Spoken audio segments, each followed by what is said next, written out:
Mr. Deputy Mayor, we're live. Thank you very much, Madam Deputy Clerk. I'd like to call, good evening, everyone. I'd like to call this meeting of the Development Services Committee to order. First of all, be sure to silence your cell phones while in chambers. Members of the public, when you're speaking at the podium, and council members before addressing the committee, please take time to adjust your microphones so you're speaking clearly and directly into the microphone. I'm going to read the land acknowledgement. The Township of Oro-Medonte acknowledges that we are situated on the traditional lands of the Anishinaabe people, excuse me, and the ancestral territory of the Huron-Wendat. The Anishinaabe include the Ottawa, the Ojibwe, and the Potawatomi people, collectively known as the Three Fires Confederacy. It continues today as the home for diverse Indigenous peoples, including the historic Métis community in Penetanguishene. The Anishinaabe people continue to have an enduring relationship with this land, specifically the Chippewas of Rema First Nation, the Chippewa Tri-Council, and the William Treaties First Nations. The Huron-Wendat Nation also continues to pay respect and protect their ancestors and heritage on this land.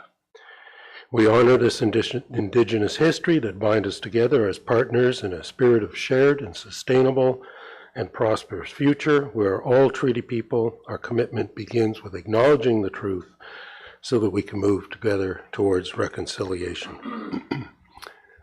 Excuse me. Councillor Schell is present. He's just adjusting his. He needs his glasses. There's an emergency glass delivery on the way. And with that, Councillor. We have a tryout pair here. Councillor Bard is attending virtually. And Councillor Clark, are you booted up? And 98% there, but we do have a quorum, so we will proceed. We're all wearing little green ribbons tonight because it's Children's Mental Health Week. May we have a motion to approve the agenda, please? Moved by Bard, seconded by Young. It is recommended that the agenda for the Development Services Committee meeting of Wednesday, May 6, 2026 be received and approved. Thank you. All those in favor? The motion is carried. Are there any declarations of pecuniary interest? Yes, Mr. Mayor. Yes, I will need to recuse myself from item 5D and 7D as the applicant is a relationship to the family. Thank you very much. May we have a motion to approve the draft minutes of the previous Development Services Committee meeting, please? Moved by Hutchison, seconded by Schell. It is recommended that the draft minutes of the Development Services Committee meeting held on Wednesday, April 1, 2026 be received and approved as printed and circulated. Thank you very much. Any questions or concerns or corrections with regard to those minutes? Seeing none, may I call the vote, please? All those in favor? The motion is carried.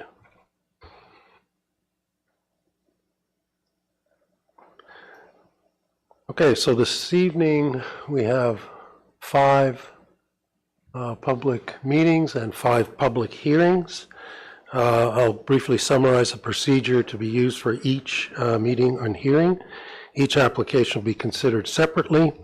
Staff will advise of the purpose and effect of the application, provide any relevant information, note any correspondence that has been received to date, and advise of any statement received from the applicant or if the applicant intends to make a presentation. If so, the applicant will be then given the opportunity to make a brief presentation. After the presentations, any members of the public who have registered to provide comment or who are in chambers will be given the opportunity to speak to the application being considered. The Deputy Clerk will advise of those who have registered, and finally, staff will confirm if any further correspondence has been received during the public meeting or hearing. There'll be a separate statement to be read at the start of each meeting and hearing. So with that, I'd like to move on to item 5A in the agenda, which is applications 2026-ZBA07 and 2026-B02, Hangao and Zhuhan. Municipal address is 4346-010-010, 43200, which is the roll number. It's Oro Concession 12, Part Lot 21.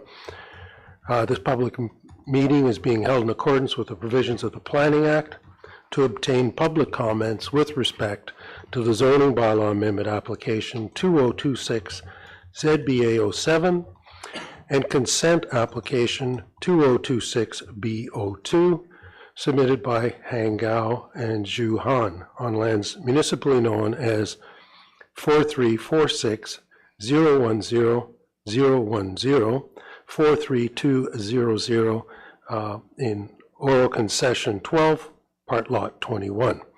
Please be advised that this meeting is being digitally recorded for the purposes of the creation of a public record. Only after comments are received from the public, township staff, and the requested agencies will the Development Services Committee make a decision on the zoning bylaw amendment and consent applications. Madam Deputy Clerk, has there been correspondence received on this matter? Correspondence received from the Ministry of Transportation dated March 23rd, Township of Oro-Medonte Building Division dated March 24, Enbridge Gas dated March 31, Lake Simcoe Region Conservation Authority dated April 17, and Hydro 1 dated April 20, 2026. Excellent. Thank you very much. Now turn the meeting over to Catherine McCarroll, Senior Planner, who will explain the purpose and effect of the zoning bylaw amendment and the consent applications and any written statement received from the applicant. Ms. McCarroll, please. Thank you, Deputy Mayor Lavoie. The subject property is located at Concession 12, Part Lot 21, Oro. It's zoned Agricultural Rural Exception 15, Environmental Protection and Residential 1, and it's designated rural settlements in the township's official plan. And the current use of the property is agricultural. Next slide. The purpose of the consent application is the creation of a new residential lot. The lands to be severed are proposed to have a frontage of approximately 31 meters, depth of approximately 67.16 meters, and an area of approximately 0.21 hectares, and the use would be future residential. And then the lands to be retained would have a frontage of approximately 75 meters along Ridge Road East, an irregular lot depth, and an area of approximately 37.86 hectares. And I just want to note that that dimension, or all those dimensions there for the retained lands, are following all the consent applications that are listed at the bottom of this slide. And then the use for the retained lands would be agricultural. Next slide. The purpose of the zoning bylaw amendment is to rezone the lands that are proposed to be severed from the agricultural rural exception 15 zone to the residential 1 zone to reflect the proposed residential use. Next slide. The image on the left is an aerial image of the property, and as you can see, the majority of the property is currently being farmed. And then the image on the right-hand side shows that the majority of the property is currently zoned agricultural rural exception 15, which is marked in yellow. And then there's a portion that is zoned environmental protection, that's a buffer around a water course, which is marked in green. And then the area where the lots were previously severed are zoned residential 1, and they're along Ridge Road East. Next slide.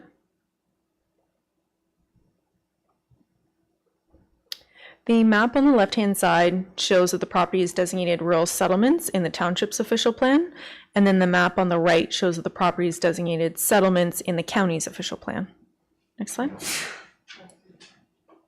This is the applicant's consent sketch that shows the lot that is proposed to be severed, which is marked in red in the middle. The 3 lots that were conditionally severed in 2024 are marked in green, and the 3 lots that were conditionally severed in 2025 are marked in purple. And then the retained lands are outlined in blue. Next slide. This is a detailed consent sketch that shows the proposed lot frontage, lot depth, lot area for the proposed lot. It also demonstrates that there's adequate space on the lot to fit a dwelling, septic system, and well. Next slide. This is the applicant's zoning sketch, which shows the lot that is proposed to be severed and rezoned to the residential 1 zone. Next slide. The applicant has provided this concept plan, which illustrates how the retained lands could be developed into a future subdivision, and it also demonstrates that the proposed lot would not impact any future development on the retained lands. Next slide. These are the views looking both east and west along Ridge Road East. I want to note that these photos were taken as part of the previous severance applications, and that's why there is so much snow. Next slide. This is a photo of the public notice signs that were posted along Ridge Road East in front of the lands to be severed. Next slide. The photo on the left shows the lands to be severed, and the photo on the right shows retained farmland, which is in the distance. And next slide. This concludes my presentation. The purpose of tonight's meeting was to obtain comments from the public and due to the minor nature of the severance and the rezoning applications, a staff report and amending bylaw have been prepared for the committee's consideration, which will be presented later in tonight's agenda. I'm available if there are any questions. Thank you. Thank you very much, Ms. McCarroll. Any questions from the committee for Ms. McCarroll? No. Okay. Is there anyone registered to speak to this matter, either in person or via Zoom, Madam Deputy Clerk? No, Mr. Chair, there were no additional registrations received. Okay. And there's no one here in chambers to speak to the matter? No, thank you. Has there been any correspondence received during the course of the meeting presentation? None received, Mr. Chair. Thank you very much. Well, with that, due to the minor nature and the lack of snow presently, thankfully, this completes the process and closes the meeting. We just to thank everyone for their attendance, either through written submissions or oral comments. And there will be a motion later on at the end of the session today, the meeting today, to approve the consent. A copy of the decision will be mailed to the applicant, agent, and anyone who has submitted written comments or has signed the notice of decision sheet located at the back of the room in regard to the applications. So, thank you. And with that, can we move on? We actually have about a minute before the next timed meeting. If you'd like to deal with the motion at this time, Mr. Chair. That would be perfect. We will do so. Thank you. Moved by Greenlaw, seconded by Hutchison. It is recommended, one, that DS 2026-053, Catherine McCarroll, Senior Planner, Rezoning Bylaw Amendment Application 2026 ZBA 07, and Consent Application 2026 B02, Gao and Heng, Concession 12, Part Lot 21 Oro, be received and adopted. 2, that consent application 2026 B02 be approved to permit the creation of a new residential lot having a lot frontage of approximately 31.0 meters, 101.7 feet, a lot depth of approximately 67.16 meters, 220.3 feet, and an area of approximately 0.21 hectares, 0.5 acres, subject to the conditions as outlined in DS 2026-053. 3, that zoning bylaw amendment application 2026 ZBA 07, specifically to rezone the severed lands from the agricultural rural exception 15 ARU 15 zone to the residential 1 R1 zone on lands legally described as concession 12, part lot 21, Oro Township of Oro-Medonte be approved. 5, that staff bring forth the appropriate bylaw for council's consideration. And 6, that the applicant be advised of committee's decision under the Director of Development Services signature. Thank you very much for that. Any questions with regard to the motion on the two items? Oh, seeing none, may I call the vote, please? All those in favor? The motion is carried. Thank you very much.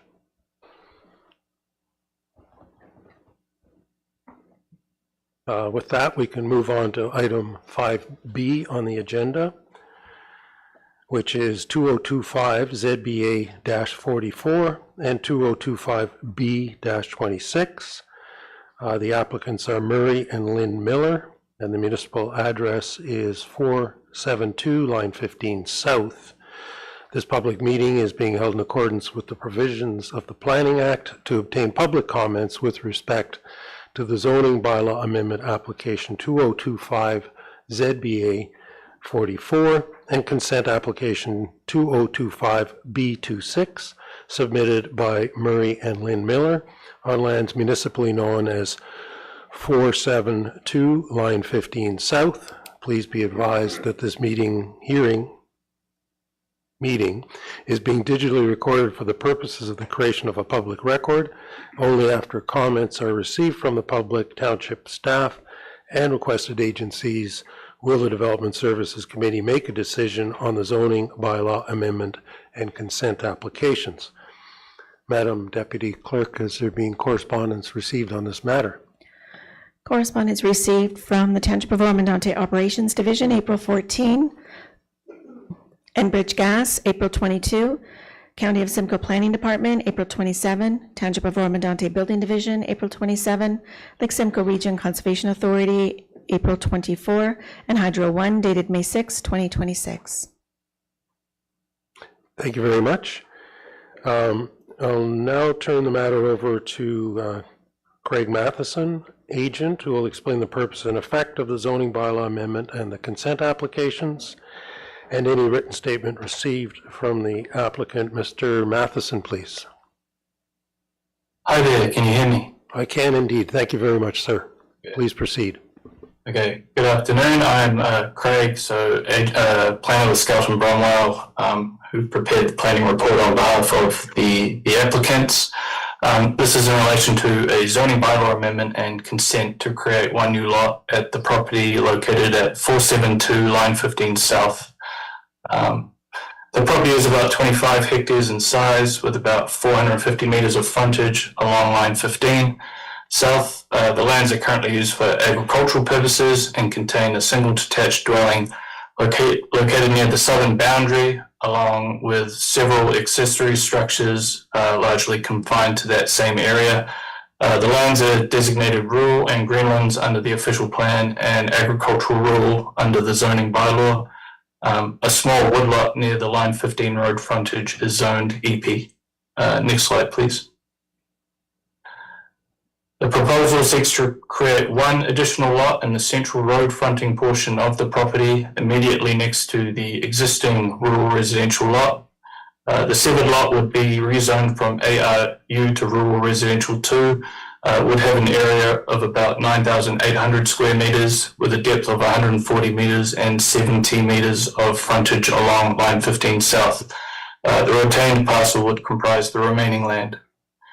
The proposed lot would front directly onto Line 15 South and is located within a previously cleared area of the site, mostly in the rural designation, which has historically been used for road cropping. The proposed lot area is in a logical location that is immediately south of an existing lot and will not impact any natural heritage values, as has been confirmed through an environmental impact study. Next slide, please.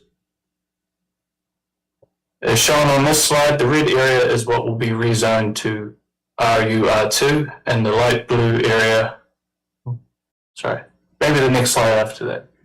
Yes, there we go. And the light blue area is what will be retained as EP.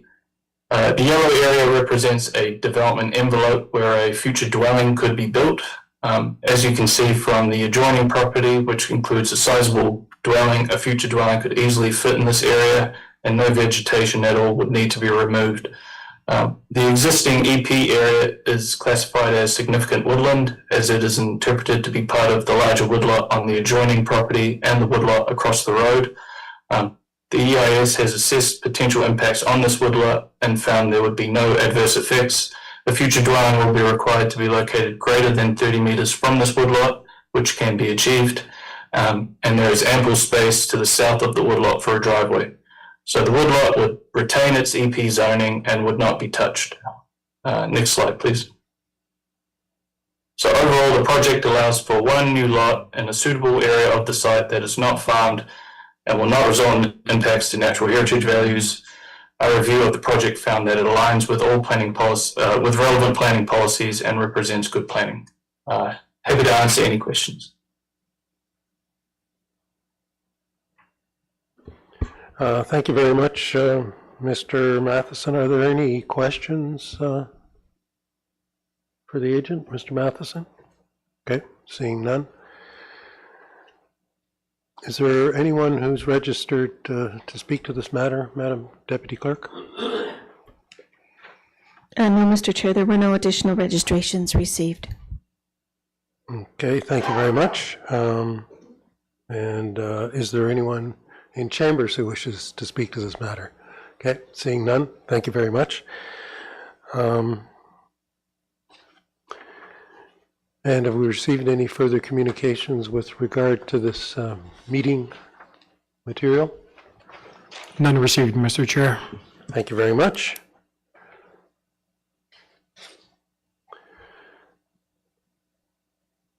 Well, with that, it's a fairly simple application. It seems this completes the application process and closes this meeting.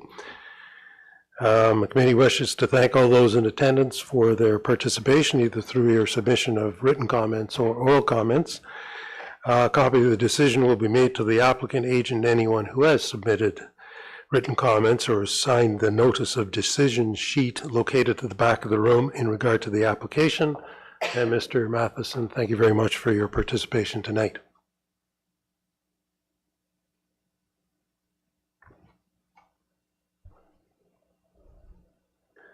I believe we have about 7 minutes. Are there any other matters that we could? 7A, Mr. Deputy Mayor. 7A. All right, let's proceed with 7A, please.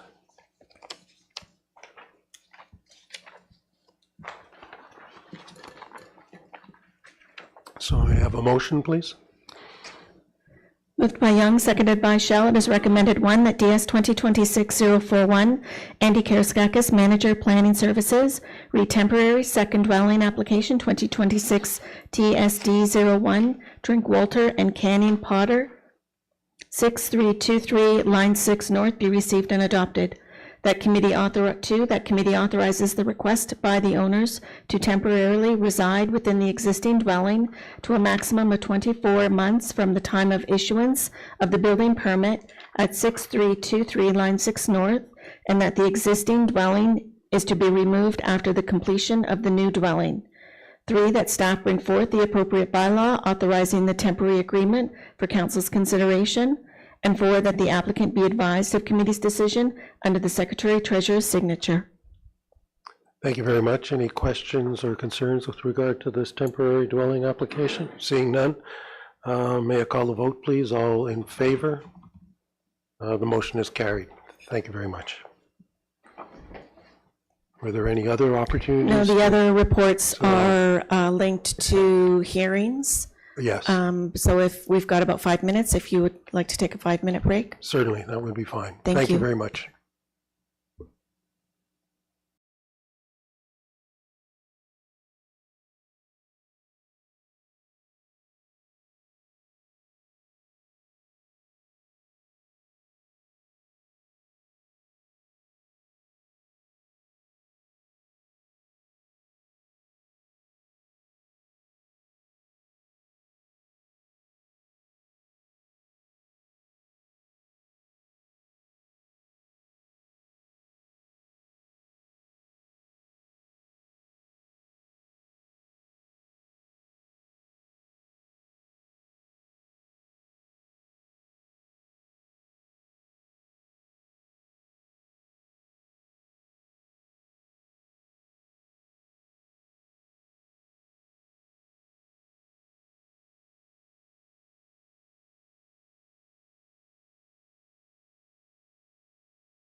we're live, Mr. Deputy Mayor.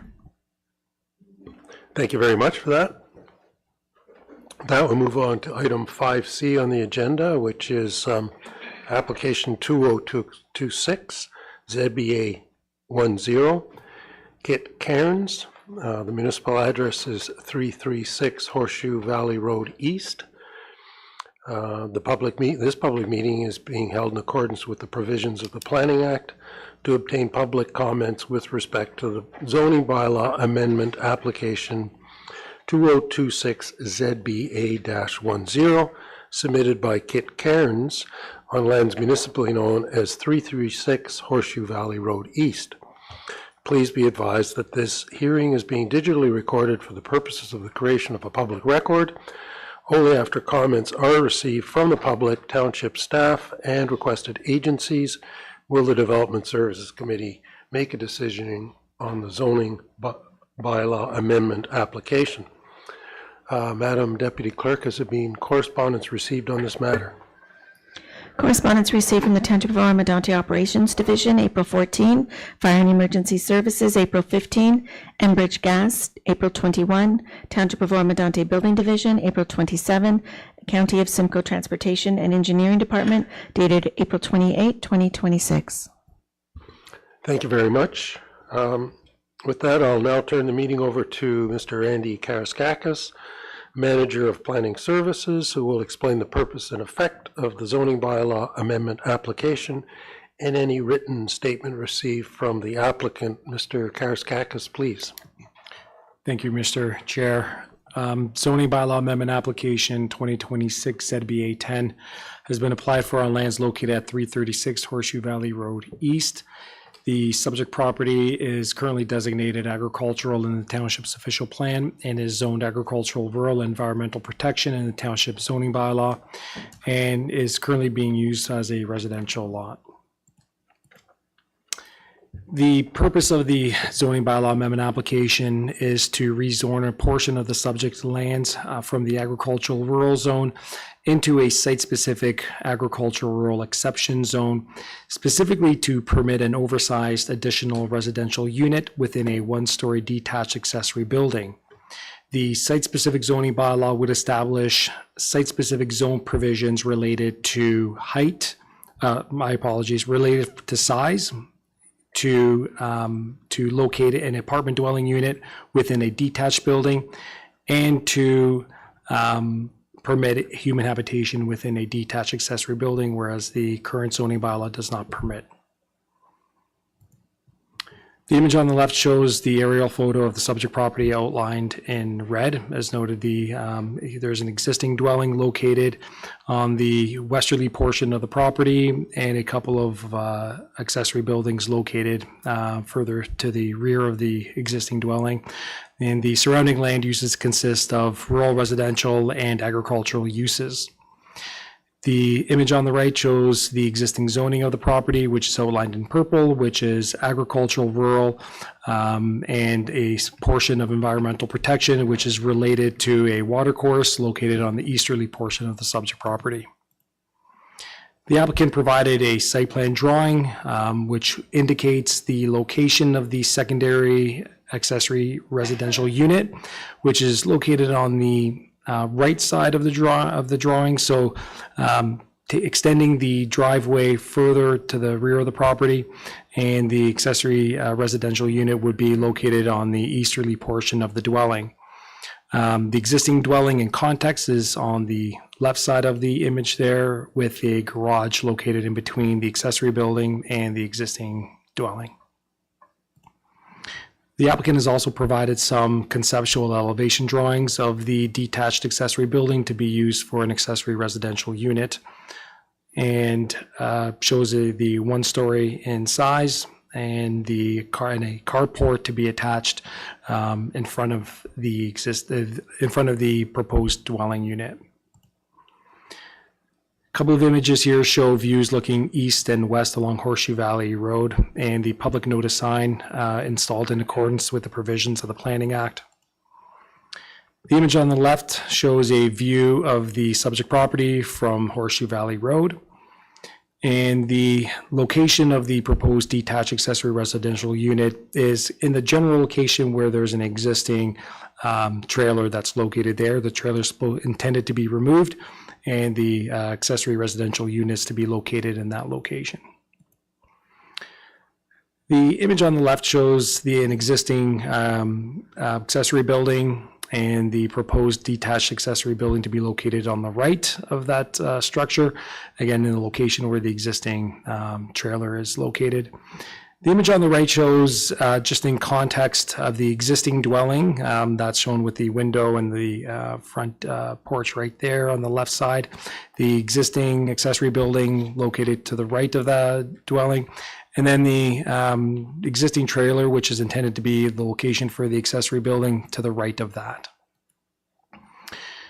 And the next few images show the location of the proposed detached accessory residential unit in the context of the subject property and the surrounding area. So, Mr. Chair, this concludes staff summary and overview of the planning context and the summary of the application. The purpose of tonight's public meeting is to receive comments from the public. No decision will be made on this zoning bylaw amendment application, and a recommendation report will be prepared by staff, and the application will be considered by the committee at a future date once comments from the public, committee, and other external agencies are received and a planning analysis is completed. Mr. Chair, that completes my presentation. Happy to answer any questions. Thank you very much, Mr. Karaskakis. Committee members, do you have any comments or questions with regard to this? Councillor Young, please. Yeah, thank you, Deputy Mayor. Mr. Kodiakis, has it been established yet the distance that a second dwelling can be from the main dwelling? I know they have to be within a, I guess, acceptable distance to the main dwelling. Through you, Mr. Chair, to Councillor Young, no, the township does not have a standard of setback from the primary dwelling, and that will be, the proposal will be reviewed and assessed in accordance with good planning practices. I kind of will update committee that the township is embarking on a bylaw amendment, which will look at accessory residential dwelling units and establishing a criteria, specifically a distance to be located from the main dwelling. Thank you. Thank you very much for that. Anyone else with a question? No? No? Seeing none? Is there anyone registered to speak to this matter this evening, Madam Deputy Clerk? The applicant had registered Kit Cairns. Okay, was there a desire on the behalf of Mr. or Mrs. Cairns to speak? I don't need to speak, no, I just registered in case I needed to speak, but no. Thank you. The applicant is declining to speak. Okay, thank you. Just for the record, I'll have to state that. Perfect. Is there anyone else in chambers who's come to speak to this matter? Seeing none? And there's no one else online who registered, as you said earlier. Correct, thank you. Yeah. Okay, thank you very much. Any further correspondence received on the matter during the course of the meeting? No, Mr. Chair, nothing further has been received. Thank you. And with that, I think this is sufficient and should close the application process and this meeting. So the committee wishes to thank all those in attendance for their participation, either by way of written or oral comments. And a update will be mailed to the applicant, agent, anyone who has submitted written comments or signed the notice of decision sheet located at the back of the room in regard to this application. So thank you very much. That's it for now, and there'll be a further report from staff with the recommendations. And the next meeting is scheduled for 6:15. Are there any matters that we can deal with in our 6 minutes? No, Mr. Chair.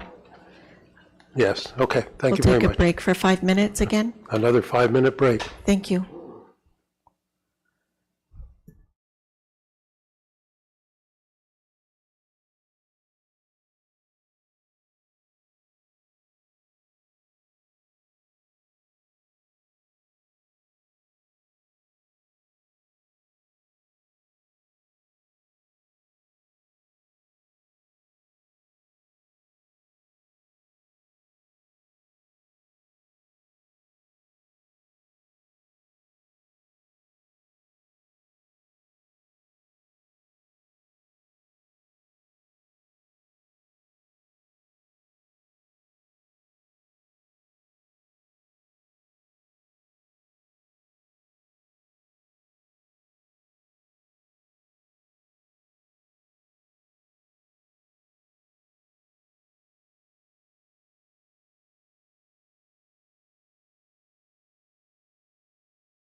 Mr. Deputy Mayor, we're live.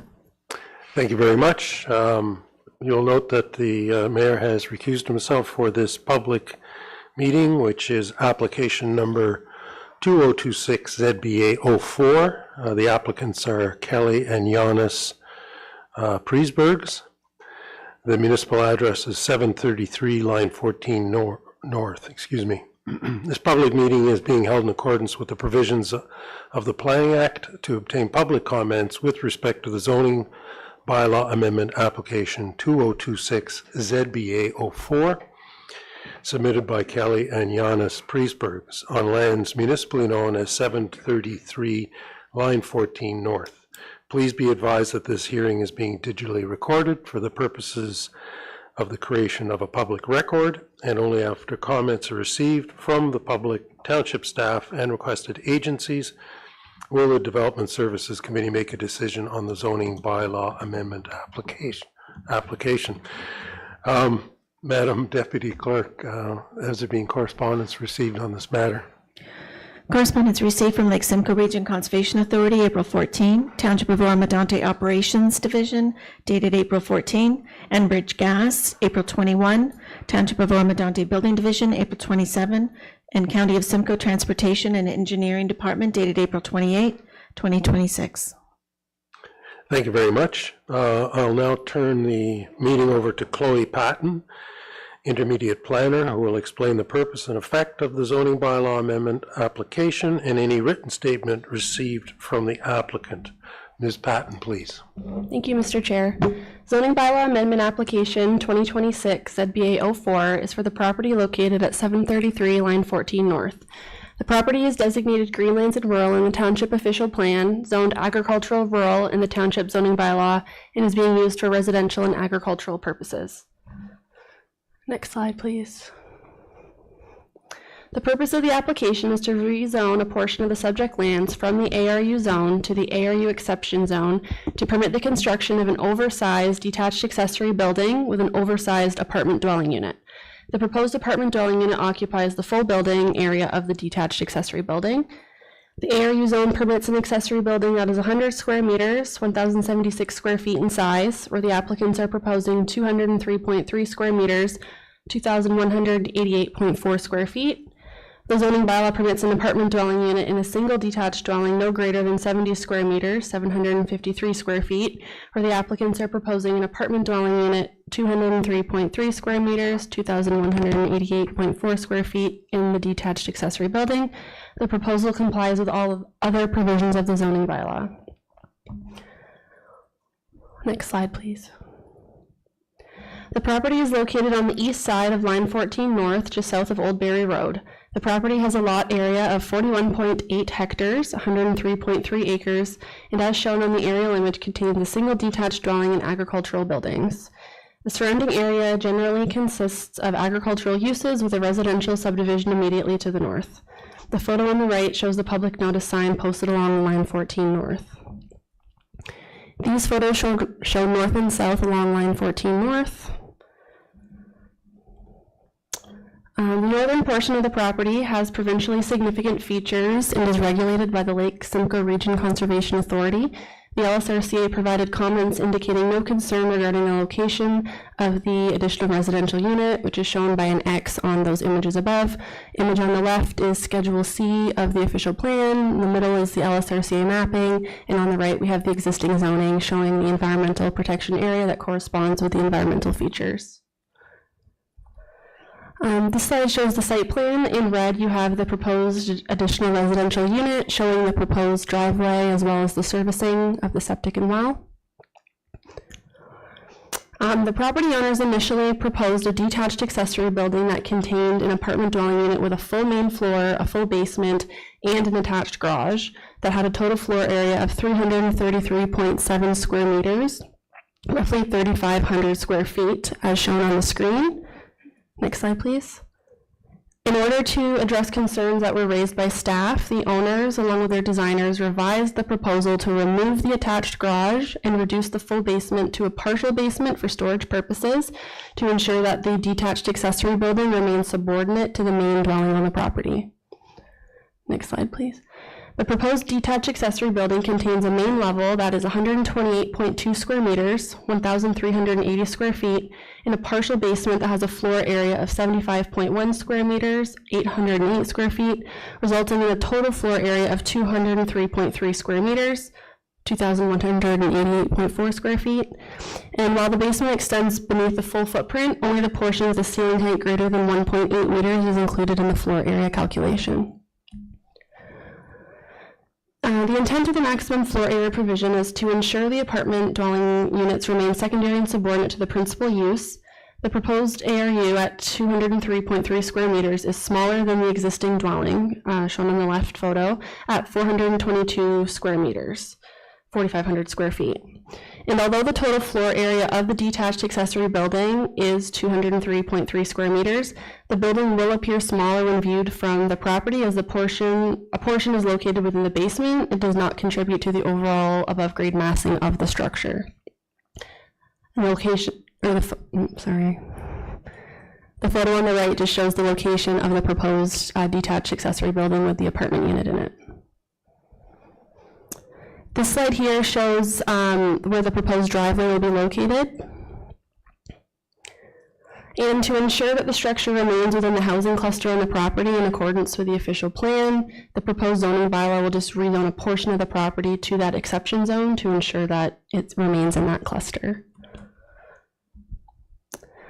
So as for a recommendation, this concludes staff's summary and overview of the planning context and summary of the application. The purpose of tonight's public meeting is to receive comments from the public, and due to the minor nature of the rezoning application, a staff recommendation report and amending zoning bylaw have been prepared for committee's consideration later in the agenda. That concludes my presentation, and I'm happy to answer any questions. Thank you. Thank you very much, Ms. Patton. Committee members, any questions with regard to this application? Okay, seeing none. Is there anyone registered to speak to this matter? Madam Deputy Clerk, sorry. Thank you, Mr. Chair. The applicants had registered, Kelly and Yanis Priestbergs. Okay, are you present? Okay, did you wish to address this matter, or are you just here for questions? Okay, they're just clarifying that they're only here for questions, which is fine. Thank you very much. Have we received any further communication with regard to this application, Mr. Karaskakis? No, Mr. Chair, nothing further has been received. Thank you, sir.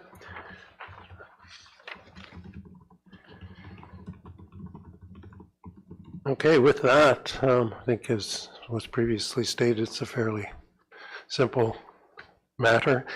So this completes the application process and closes the meeting. The committee wishes to thank all those in attendance for your participation, either through your written or verbal comments.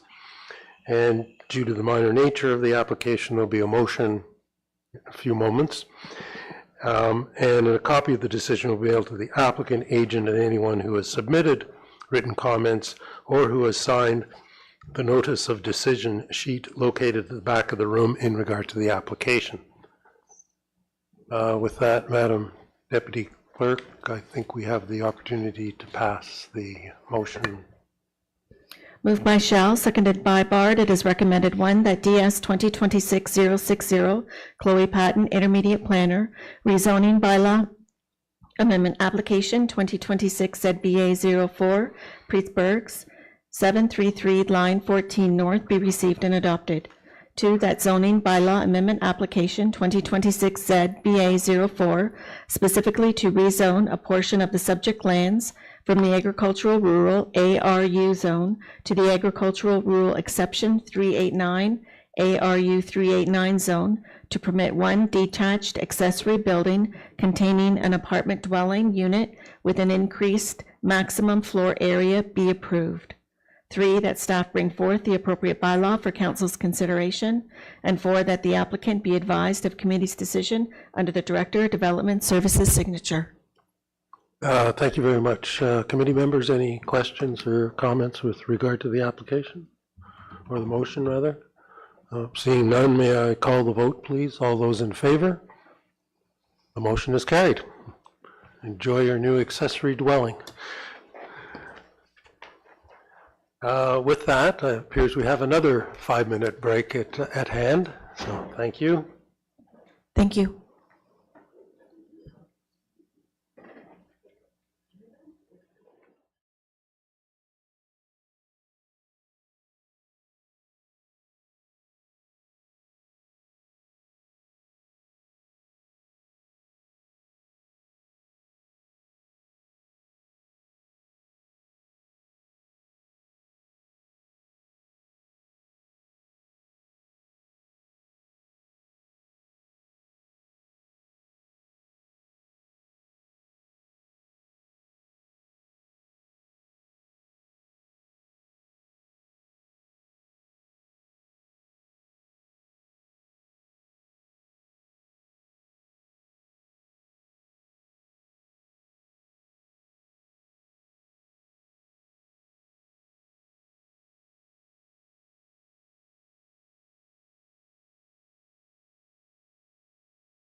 Well, I'll just ask at the beginning. But just let me introduce the, Mr. Deputy Mayor, we're live. thank you very much, Madam Deputy Clerk. With this, we're moving on to item 5E on the agenda, which is application 2026 ZBA 08, Tricia Johnston and Ashley Mix. Municipal address is 400 Peter Street West. Are there any recusals for this matter? Mr. Mayor, please. Yeah, my apologies. Correction from the beginning of the meeting. The items I have to recuse myself is 5E and 7B of the DSC meeting, as the application involves a relative. Thank you very much, sir.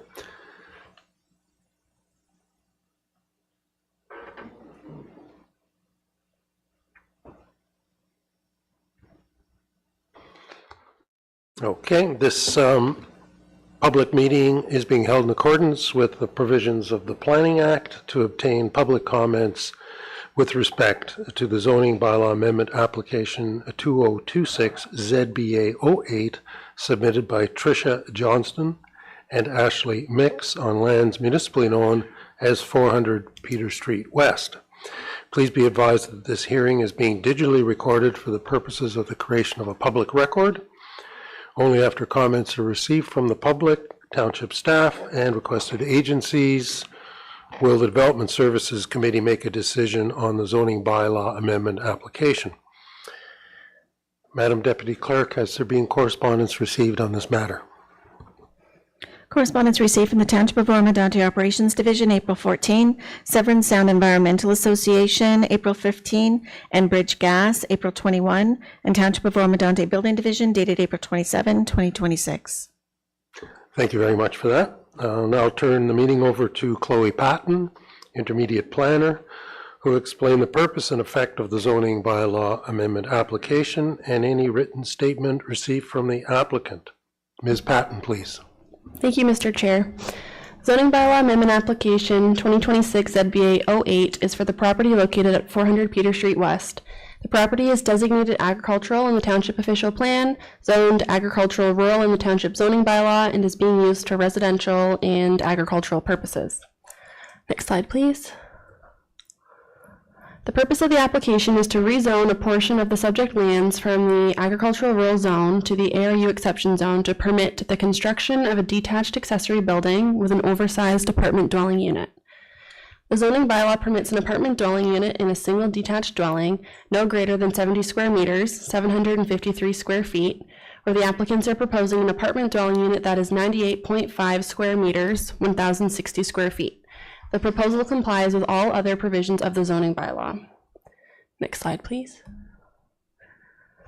The property is located on the north side of Peter Street West. The property has a lot area of 29.9 hectares, 74 acres, and as shown on the area limit, contains a single detached dwelling and agricultural buildings. The surrounding area generally consists of agricultural uses. The photo on the right shows the public notice sign posted along Peter Street West. Next slide, please. There's a significant wetland located to the northeast of the development, as well as a watercourse that is regulated by the Nottawasaga Valley Conservation Authority. The application was circulated to them, and comments received confirmed no objection to the approval. Next slide, please. The site plan shows the location of the proposed detached accessory building in the cleared field approximately 30 meters, 100 feet to the west of the dwelling. This slide shows the elevations of the proposed detached accessory building. Next slide. This slide shows the proposed floor plans. The proposed apartment dwelling unit within the one-story detached accessory building is modest in size and is clearly subordinate to the existing two-story detached dwelling that exists on the property. This slide shows east and west along Peter Street West. This photo shows the existing two-story dwelling on the property and other existing accessory structures and agricultural buildings.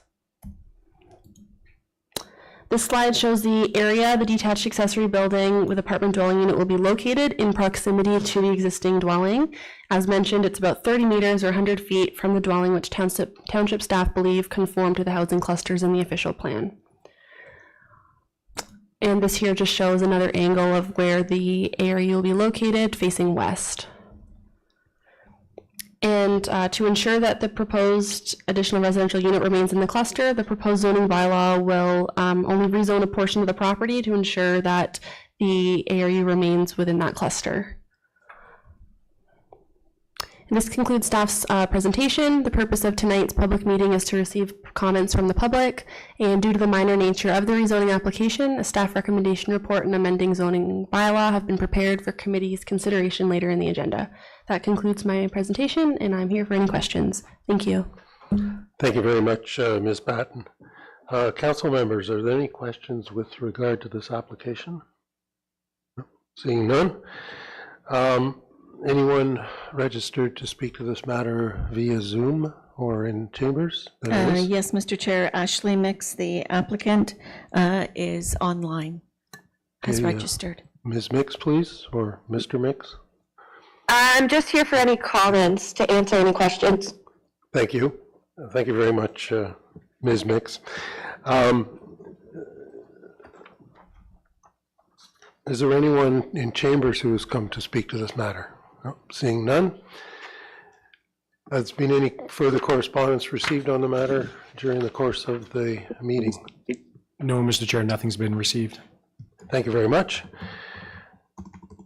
Due to the minor nature of the application, this completes the application process and closes this meeting. The committee wishes to thank all those in attendance for their participation, either through written or oral comments, and a decision of them will be mailed to the applicant, agent, and anyone who has submitted written comments or has signed the notice of decision sheet located at the back of the room in regard to the application. And I believe we have time to take the motion, please.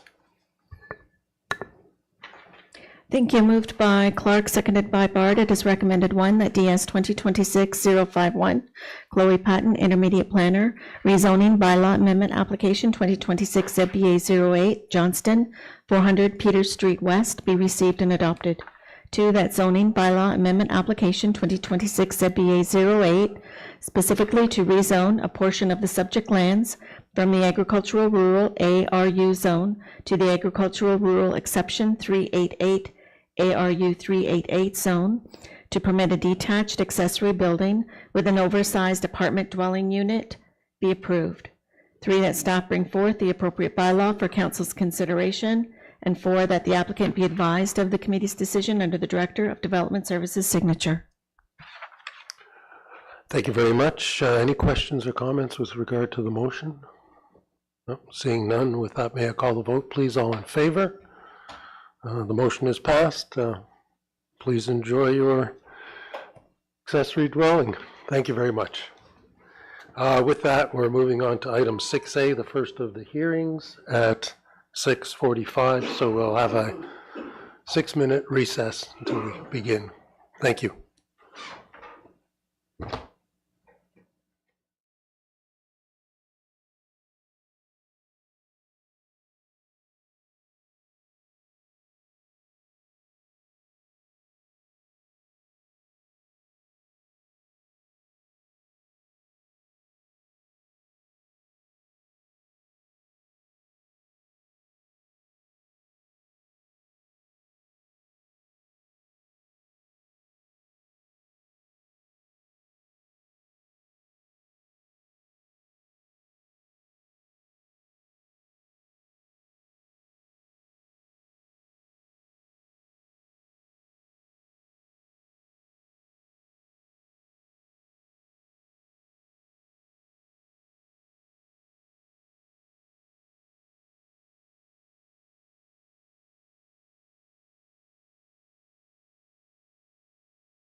Mr. Chair, we're live.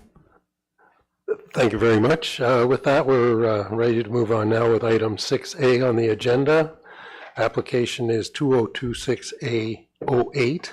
The applicants are Matthew and Rebecca Rogers, and the municipal address is 5 Aurelia Road.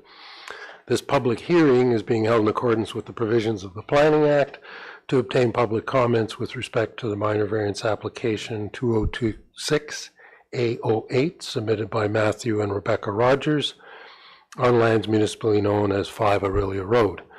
Please be advised that this hearing is being digitally recorded for the purposes of the creation of a public record. Only after comments are received from the public, township staff, and the requested agencies will the Development Services Committee make a decision on the minor variance application. Madam Deputy Clerk, have there been correspondence received on this matter? Correspondence received from the Township of Oro-Medonte Building Division, April 27, Lake Simcoe Region Conservation Authority, April 27, and Township of Oro-Medonte Operations Division, dated April 30, 2026. Thank you very much. Now turn the meeting over to Brent Spagnol, Director of Development Services, who will explain the purpose and effect of the minor variance application and any written statement received from the applicant. Mr. Spagnol, please. Thank you, Mr. Chair and committee. Application 2026A08 is an application to applying for relief from the zoning bylaw for a front yard setback, encroachment provisions, and interior side yard setback. The property is designated shoreline within the township's official plan. It is zoned shoreline residential within the zoning bylaw, and there is currently an accessory structure located on the property. The zoning for the property allows for residential uses and accessory structures as far as permissions go. Next slide, please. This slide here shows the extent of the relief being sought. Committee will see that the permitted minimum front yard setback of 7.5 meters is established within the zoning bylaw. The applicants are proposing 2.3 meters to the front main wall of the house. The bylaw also requires a 3-meter interior side yard setback, and the applicants are proposing a 0.47 meter setback, and that will be from the eastern corner, southeastern corner of the proposed dwelling, which is to be added on to the accessory structure. And then the final piece, or the final proposal for relief, is looking for a 1.6 meter encroachment into the front yard. So that would be to the front property line for steps coming off of the front off the house. Next slide, please. This slide just shows a site plan. What you can see on the left is the orientation of the dwelling unit, which is to be added to the existing accessory structure. You'll see that it's an L shape and it protrudes toward the front lot line and Aurelia Road. On the right, you'll see that there is a depiction of the encroachment of the steps. Those would be encroaching 1.6 meters towards the street. Next slide, please. The image on the left shows an aerial photo. What is important to note is the size of the lot. You will see that there are undersized lots along Aurelia Road, and the majority of the lot really is taken up by the accessory structure that is located on the property. The image on the right, it shows the sign that was posted as per the township's sign posting policy, but it also shows the general area to the right as to where the dwelling is to be added onto the accessory structure. Next slide, please. This is a conceptual elevation just as to what the dwelling unit would look like, just for presentation purposes. Keeping in mind, I've been informed by the applicant that designs are still in the works as far as the dwelling goes, so that is not the true design, but that is what the dwelling could look like. And this slide also shows a floor plan as to what's being planned for the dwelling unit. You will see that it's got a square footage of approximately 1,034 square feet. The image on the left shows the spacing between the lot line and the existing accessory structure. So that would be the northerly lot line. And then the image on the right again shows the general area to the south where the dwelling unit is to be constructed. You'll notice that there's a fence located between the residential neighboring property, and there's also an elevation difference between the two properties where the subject land sits lower than the residential dwelling in that property to the south. Next slide, please. Planning staff have reviewed the application and are recommending approval of the application for the interior side yard, the front yard setback, and the encroachment. Aside from the typical conditions, one of the conditions is that the stairs for the dwelling actually be oriented towards the driveway.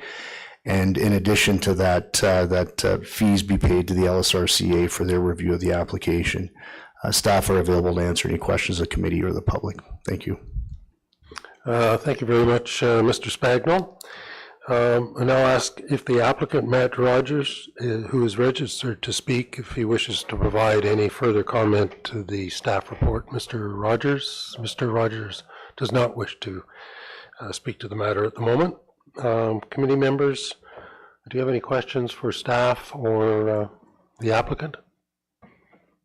Okay, seeing none. Oh, sorry. Mr. Mayor. Thank you, Deputy Mayor Lavoie.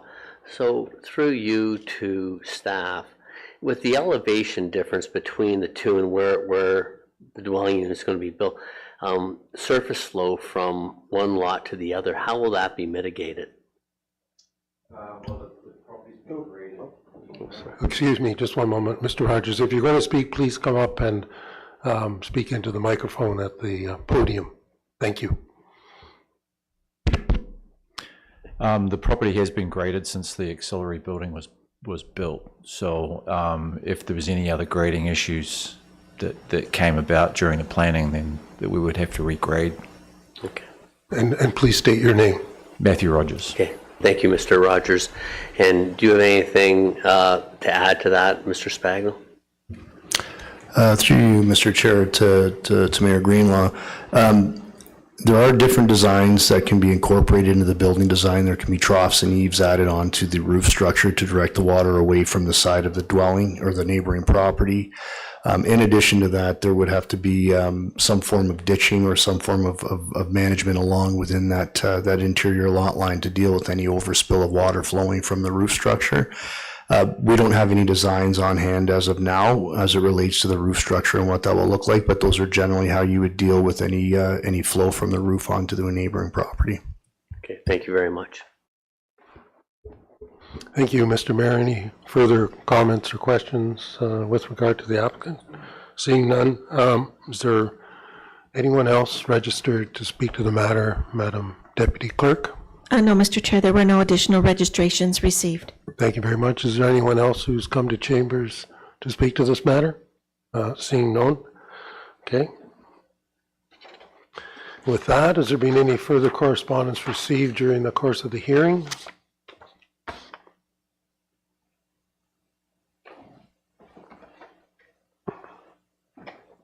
No, Mr. Chair, nothing further has been received. Thank you very much, Mr. Karaskakis. With that, Madam Deputy Clerk, may we hear the motion, please? Moved by Clark, seconded by Greenlaw. It is recommended that that DS 2026-057, Brent Spagno, Director, Development Services, Minor Variance Application 2026-A08, Rogers, 5 Aurelia Road, be received and adopted. 2, that minor variance application 2026-A08 be approved, subject to the conditions outlined in DS 2026-057 to specifically provide relief from bylaw numbered 9795 as amended on lands municipally known as 5 Aurelia Road, Township of Oro-Medonte, to permit a building addition for a residential dwelling unit as follows. Front yard setback of 2.3 meters, 6.92 feet. Interior lot line setback of 0.47 meters, 1.54 feet, and maximum encroachment steps and landing 1.64 meters, 5.38 feet. 3, that the applicant be advised of committee's decision under the Secretary Treasurer's signature. Thank you very much. Any questions or clarifications required for the motion? Nope. Seeing none, may I call the vote, please? All those in favor? The motion is carried. Thank you. The committee wishes, this completes the application process and closes the hearing. The committee wishes to thank all those in attendance for their participation, and a copy of the decision will be mailed out to the applicant and anyone who has submitted written comments or signed the notice of decision sheet located at the back of the room in regard to the application. Thank you very much. And with that, we will have a 5-minute, no? Oh, we're good to go? All right. Oh, yes, 6:55. Excellent. Thank you. With that, we will proceed with application 2021809. The applicants are Rob and Sherry Davidson of 94 line 14 South. This public hearing is being held in accordance with the provision of the Planning Act to obtain public comments with respect to minor variance application 2021809 submitted by Rob and Sherry Davidson on lands municipally known as 94 line 14 South. Please be advised that this hearing is being digitally recorded for the purposes of the creation of a public record. Only after comments are received from the public, township staff, and requested agencies will the Development Services Committee make a decision on the minor variance application. Madam Deputy Clerk, has there been correspondence received on the matter? Yes, correspondence received from the Township of Oro-Medonte Operations Division, April 20, Ministry of Transportation, April 20, Township of Oro-Medonte Building Division, April 27, and Lake Simcoe Region Conservation Authority dated April 30, 2026. Thank you very much for that. I'll now turn the meeting over to Andy Karskakis, Manager of Planning Services, who will explain the purpose and effect of the application and any written statement received from the applicant. Mr. Karskakis, please. Thank you, Mr. Chair. Minor variance application 2021-A09 has been revised for lands located at 94 line 14 South. The subject property has a lot frontage of 3.0 hectares and contains a single detached dwelling, a detached accessory building, and a swimming pool. The subject property is designated greenlands in the township's official plan and is zoned agricultural, rural, and environmental protection in the township zoning bylaw. The current use is residential. There is a water course that runs through the property to the west of the dwelling, and as a result, portions of that property is zoned environmental protections. The purpose of the minor variance application is the applicants are proposing to build a pool cabana behind the existing dwelling and are requesting relief from the zoning bylaw to permit the construction of this structure to be located in the EP zone. The chart on the screen shows the nature of the relief being requested by the applicants to permit the pool cabana to be located within the environmental protection zone and to locate the pool cabana with a 0-meter setback from the EP zone boundary, as it's intended to be located within the EP zone. The applicants prepared a site plan drawing which shows the proposed pool cabana outlined in red, which is to be located in the corner of the hardscaped area adjacent to the swimming pool, again located behind the existing dwelling. The images here show proposed building concepts of what the unenclosed pool cabana would look like. The image on the left of the screen shows an aerial photo of the subject property outlined in red. On the screen there, you'll see the water course which traverses through the subject property to the westerly portion of the property, which is in an environmental protection zone category, which correlates it to the image on the right side of the screen showing the existing zoning. And the dwelling that's in the middle of the property, as well as the swimming pool, is located within the EP zone. The image on the left shows the notice sign posted in accordance with the provisions of the Planning Act, and the images in the center and on the right shows views looking north and south along line 14 South. The image on the left, both these images on the screen show the proposed locations of the pool cabana. The image on the left shows the location of the pool cabana to be located in the corner, in the grass corner of the enclosed, fence enclosed pool area. The image on the right shows the existing pool, and on the other side of the pool in the corner would be the location of the proposed structure. The image here shows a view looking north and west of the subject property. So the proposed pool cabana is to be located on the other side of the existing fence, whereas further in the distance, you can see the swimming pool. And further to the left of the image there on the screen is kind of the location of the water course. So, Mr. Chair, Committee, planning staff have reviewed the minor variance application as revised by the applicants and are recommending approval on the basis that it meets the 4 tests of the Planning Act and represents good planning, subject to the conditions outlined in the staff report and shown on the screen in front of you. That completes my presentation, Mr. Chair. Happy to answer any questions.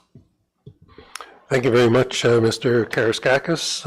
I now ask the applicants, Rob and Sherry Davidson, who are registered to speak if they wish to add anything to the staff presentation. Rob and Sherry Davidson? Oh, they indicate that they are here to answer questions only. Thank you very much. Committee members, do you have any questions for staff or, the applicants? Yes, sir. Mr. Schell, Councillor Schell, excuse me. Yes, thank you, Mr. Speaker. To Mr. Karakakis, I don't see anything on here in the approval for meeting environmental approval from the authorities.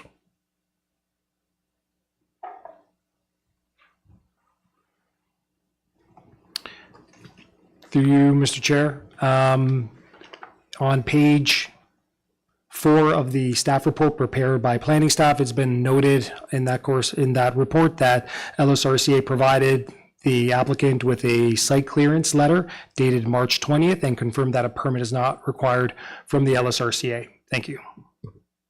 Thank you very much, Mr. Karaskakis. Thank you. Thank you very much, sir. Any further questions for staff or the applicants? Okay, seeing none. Is there anyone registered? Oh, sorry, Madam Deputy Clerk, is anyone registered to speak to the matter? No, Mr. Chair, there were no additional registrations received. Thank you very much. And did we receive any further correspondence with regard to this matter?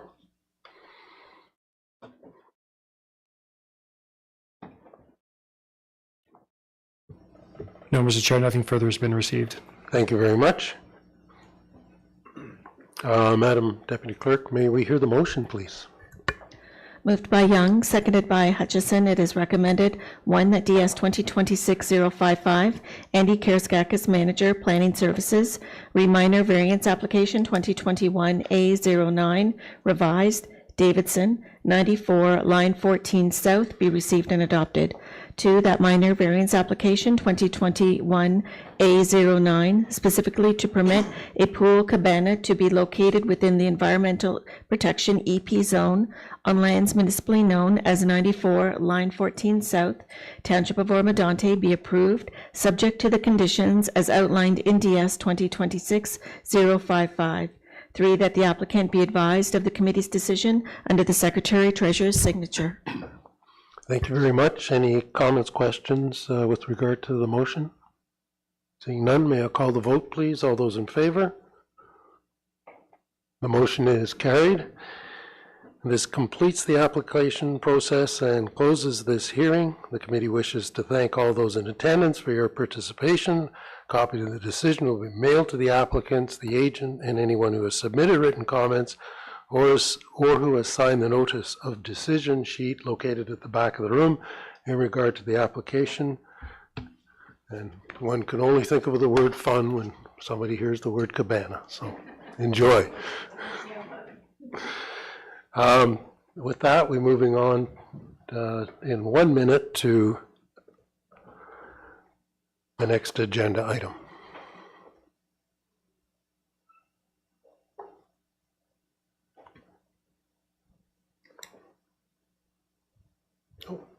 Perfect. With that, we can proceed. So this is application 2026A11. The applicant is Exposed Holdings, Inc., The municipal address is 8698 Highway 12. This public hearing is being held in accordance with the provisions of the Planning Act to obtain public comments with respect to the minor variance application 2026A11 submitted by Exposed Holdings, Inc. on lands municipally known as 8698 Highway 12. Please be advised that this hearing is being digitally recorded for the purposes of the creation of a public record. Only after comments are received from the public, township staff, and requested agencies will the Development Services Committee make a decision on the minor variance application. Madam Deputy Clerk, has there been correspondence received on this matter? Correspondence received from the Township of Oro-Medonte Building Division dated April 27 and Nottawasaga Valley Conservation Authority dated April 28, 2026. Thank you very much. I'll now turn the meeting over to George Vadaboncourt, Manager of Planning Special Projects, who will explain the purpose and effect of the minor variance application and any written statement received from the applicant. Mr. Vadaboncourt, please. Thank you, Mr. Chair, and good evening, members of committee. I'll be speaking to minor variance application 2026A11 submitted by Exposed Holdings, Inc. The location of the property is 8698 Highway 12. The official plan designation is rural and greenlands. The zoning is a split zoning where the minor variance is subject to is zone residential limited service, exception 2 with a hold provision, and the balance of the lands are zoned agricultural rural. The property has an area of 3.8 hectares, 9.39 acres, and is irregularly shaped. Surrounding land uses include residential to the east and west, commercial opposite the property on Highway 12 to the north, and Bass Lake to the south. Next slide, please.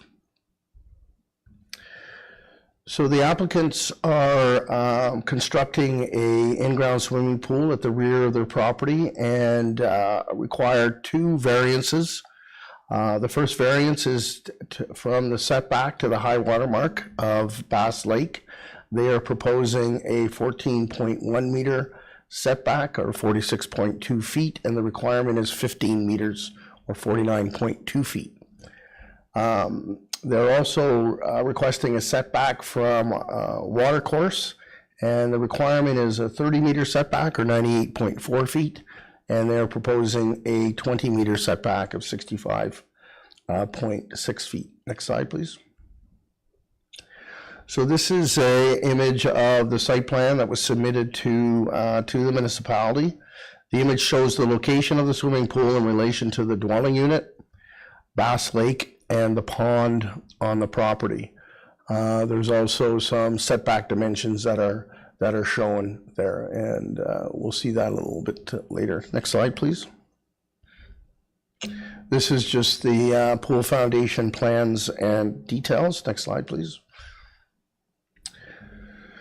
This slide shows 2 images. The image on the left is the aerial photo of the property and surrounding area, and I just wanted to highlight on this the commercial opposite the property on Highway 12. The image on the right shows the notice sign posted and required in accordance with the requirements of the Planning Act. Next slide, please. So the image on the left shows the existing zoning on the property. The darker yellow shade at the bottom of the image is the portion of the property zone residential limited service exception 2 with a hold provision where the swimming pool is located. And the lighter yellow shade is the portion of the property that is zoned agricultural rural. The slide in the middle shows the official plan land use, and the swath of green going across the middle of the property is the Greenlands designation, and the lighter portion is the lands designated rural. And the image on the right depicts the Nottawasaga Valley Conservation Authority regulated area. Next slide, please. So the image on the right here shows Highway 12 looking east The image in the middle is the entrance to the property off 8698 Highway 12. And the image on the right is looking west along Highway 12. Next slide, please. The image on the left is the dwelling unit on the property. The image in the middle is shows the new pool under construction in the rear yard, and the image on the right is the pool under construction from a different angle. And you can see Bass Lake in the distance, and just to the right is the water course. Next slide, please. So these are some further images. The image on the left shows the corner edge of the pool, which forms the basis of the setbacks that we were speaking of earlier. The image in the center is Bass Lake and the water course just to the right. And then the image on the right is the landscaped area from the pool to the fence line. Next slide, please. The image on the left shows the new pool looking back toward the dwelling unit. And the image on the right shows Bass Lake to the left and the water course to the right edge of the pool. And the water course, it's called a water course, but it's really a pond that's located there. Next slide. Oh, if we could back up one. So, thank you. The image on the left shows shoreline alterations that have taken place on this property with the placement of river rocks and large boulders. And you can just see some of the silt screen fencing to the left there that depicts the area under construction for the swimming pool. The image on the right shows Bass Lake on the left and then the pond on the right. And you can see some further placement of river stone, and then there's a footbridge that exists between the east side of the property and the west side of the property. And that footbridge has been on the property off and on for a number of years. Next slide, please.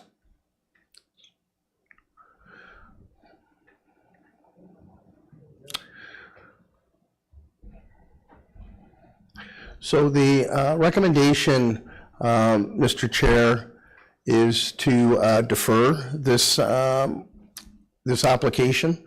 At the time the report was written, we did not have the Nottawasaga Valley Conservation Authority comments. The deputy clerk outlined that the comments received were dated April 28th. However, we received them today, just after the lunch hour. And so planning staff have not done a detailed review of the planning implications with respect to this application. Staff did this afternoon do a cursory review and of the view that from there, well, the MVCA has said that it has no objection to the application subject to conditions, including obtaining a permit and the owner undertaking required compliance measures on the property as identified by the NVCA. And the staff are of the view that it's important that these comments be taken into consideration in undertaking its planning review, as they're important as part of the planning analysis. And the pool is located in an NVCA identified floodplain and in a regulated area. I'm prepared to speak to the cursory planning analysis at the pleasure of committee, but staff would prefer the opportunity to prepare a fulsome report with a complete planning analysis for committee's consideration. Mr. Chair, that concludes my presentation, and I'd be happy to take any questions committee have. Thank you very much, Mr. Vedaboncourt. I'd now ask the agent, Justin Prince, who's registered to speak, if he has any further comments with regard to the staff recommendation and report. Mr. Prince, please. Good evening. Jay Prince with the grounds guys. I am the construction manager and have worked for Grounds Guys for the past 4 years now. And I do have a large portion in the projects on the property at 8698 Highway 12. I am just reviewing the notes here. And based on the email I received over from the NVCA, I think they have pushed through for the municipality to look at this. I'm just looking for clarification on the pool and where it is right now, whether we can proceed with this or not. Yes, thank you very much for your comments. I believe what staff is indicating is they would prefer to proceed with the deferral at the moment in order to have an opportunity to fully contemplate and put their minds to the planning justification going forward, having only received the NVCA report today, if I caught their meaning properly. So I'll ask. Understandable what we're looking at? Well, I'm not certain how long that would take, but probably a month's time. Okay. Okay, so let me proceed with questions from committee members first, and then we can come back around perhaps. Committee members, questions or concerns? Councillor Young? Thank you, Deputy Mayor. Have I heard you correctly? You're the construction manager? Correct. Were any permits obtained for any of this construction that's gone on at the property? If not, why not? Sorry, I missed the first question. Yeah, were any permits obtained to do what you have done on that property, the construction? To my knowledge, there was permits being submitted for the pool project. It does go above me as I do have upper management, and I would have to confirm for sure, but I believe the permits are in place for this. The permits, well, you're contradicting yourself. You said there were. I think we don't need to prosecute that matter. Well, no, it's not prosecute. I'm inquiring, asking questions, and the questions are obvious. Yeah. Thanks, Bob. I appreciate it. I think there is, generally speaking, a concern, amongst the committee that this work has gone ahead. I'm not certain what the status of the permits are. If staff could comment on that. That is correct, yes. Thank you, Mr. Chair. I don't know the status of these specific permits, but I do know from the NVCA's correspondence that the owner is working with the NVCA to gain compliance on a number of outstanding matters, which would include applying for a permit. Specifically with respect to the pool, there is a requirement to apply for a permit for the pool. So that has not been done yet. Okay, thank you very much. And I understand the sensitive nature of proceeding without a permit, but our jurisdiction is really as to whether or not the planning aspects are undertaken. With that, are there any further questions? Yes, Mr. Mayor. Thank you, Chair Lavoie. Through you to staff, I'm trying to figure out, the pond is a tributary that has flowed to the lake. And has it been restricted to create the pond, or is that just naturally how it, is that a man-made pond, or is that a tributary that flows into the lake? So, or was it the natural shoreline, and would it be part of Bass Lake, or is it a private separate pond from the lake? Through you, Mr. Chair, to His Worship, I did go back through the aerial photography over a number of years, and that pond has been there for a number of years. How it was created, I don't know. depending on the water elevations of Bass Lake, the pond and Bass Lake are one. And then in other photos, there's a distinction. The pond seems to be a little bit higher elevation than the lake. So it varies. But it's defined in our zoning bylaw as a water course. And so there is a separate setback with that. And that's how we've approached it, as two distinct water bodies, Bass Lake and the water course. Okay, thank you very much, Mr. Van Wycourt. And just a supplemental, if I can, could you just for clarity of council and the public, on page 4, the second paragraph, when you reference the holding provisions, and it needs to be lifted before we can move forward. And is this tied to not just this application, but the other applications on that property? Through you, Mr. Chair, to His Worship, the whole provision only pertains to that portion of the property adjacent to the lake where the pool is located. The balance of the property does not have a hold provision on it. So they would need to meet the conditions with respect to the pool, and there were some alterations as depicted in the photo along the shoreline, which is also in that area for the hold. So they would need to meet all the requirements before the municipality would be in a position, or staff would be in a position, to recommend that the hold be lifted. Okay, no, perfect. Thank you very much. That's great. No, and I do agree. I think it'd be great to get the review in more depth so we understand, and I'd like, we could approve it at that time once we get a report back from staff. Thank you. Councilor Shell, please. Yes, thank you, Mr. Chair, through you to Mr. Oro-Medonte. Just to follow up a little bit with, I'm having trouble with this. Just take your time, it's fine. Sorry. To follow up with Mr. Young's, or Councillor Young's question about the permits and stuff for the pool. I'd like to know if it falls under the same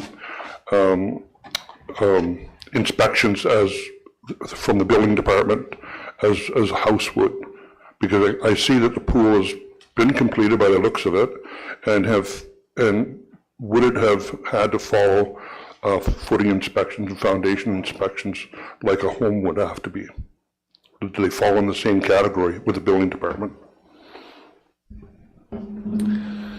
Through you, Mr. Chair, it's my understanding that the building department was not aware that the pool was under construction.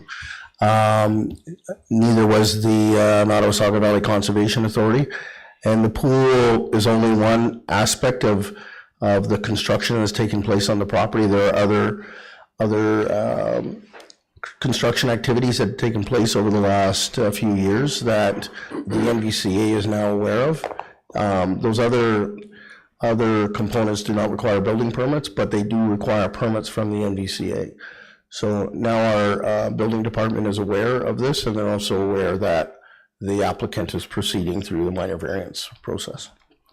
Thank you. Thank you very much, Councillor Shell. I mean, we've certainly heard of retaining components for pools before near the shoreline. So, so given that, is there anyone else? Sorry, are there any further questions or comments? No, seeing none. Is there anyone else registered to speak to this matter? No, Mr. Chair, there were no additional registrations received.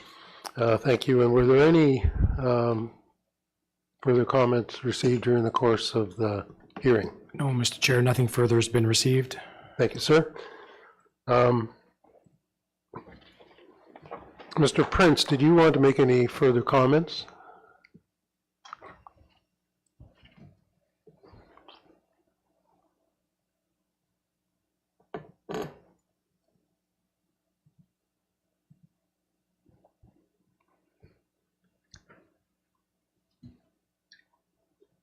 Are you there now? Oh, I can hear you now, sir. All right. No comments at this time. I understand that you guys would like to defer this, and we will await for staff comments and recommendations on proceeding forward. Yeah, thank you very much, sir. I think that would be appropriate in the circumstance. May I have the motion, please, Madam Deputy Clerk? Moved by Shell, seconded by Clark. It is recommended, one, that DS 2026-058, George Vedamoncourt, Manager, Planning, Special Projects, Reminer Variance Application 2026-A11, Exposed Holdings, Inc., 8698 Highway 12, be received. Two, that minor variance application 2026-A11 be deferred to allow the opportunity for staff to review the minor variance application in the context of the comments received by the Nottawasaga Valley Conservation Authority dated April 28, 2026. And three, that the applicant be advised of committee's decision under the Secretary Treasurer's signature. Thank you very much. Any questions or clarifications required for the motion? Nope, seeing none. With that, may I call the vote, please? All those in favor? That motion is carried. It is deferred. This completes the application process and closes this hearing. The committee wishes to thank those in attendance for their participation. A copy of the decision will be mailed to the applicant, agent, and anyone who has submitted written comments or who has signed the notice of decision sheet located at the back of the room in regard to the application. With that, we can move on to application number 2026-A13, which is Fifth Avenue Development Limited. Application municipal address is 98 Lakeshore Road West. This public hearing is being held in accordance with the provisions of the Planning Act to obtain public comments with respect to the minor variance application 2026-A13 submitted by Fifth Avenue Development Limited on lands municipally known as Lakeshore Road West. Please be advised that this hearing is being digitally recorded for the purposes of the creation of a public record.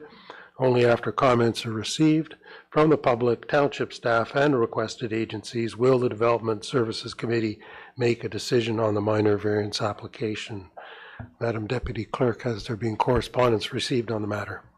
Correspondence has been received from the Township of Oro-Medonte Operations Division, April 21, and Building Division, April 27, 2026.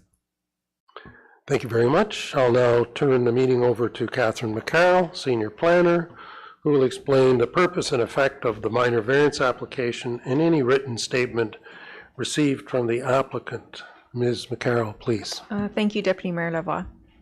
The property is located at 98 Lakeshore Road West. The property is designated shoreline and zoned shoreline residential, and the current use of the property is residential. Next slide. There we go. The applicants are proposing to demolish the existing dwelling and build a new dwelling, and are seeking relief to table B1 to permit a reduced interior side yard setback from 3 meters to 2 meters. Next slide. This is the applicant's site plan. The new dwelling is marked in gray, and the proposed septic system is marked in red, which is in the bottom left-hand corner. And they're also proposing a cabana and pool, which both comply with the zoning bylaw. Next slide.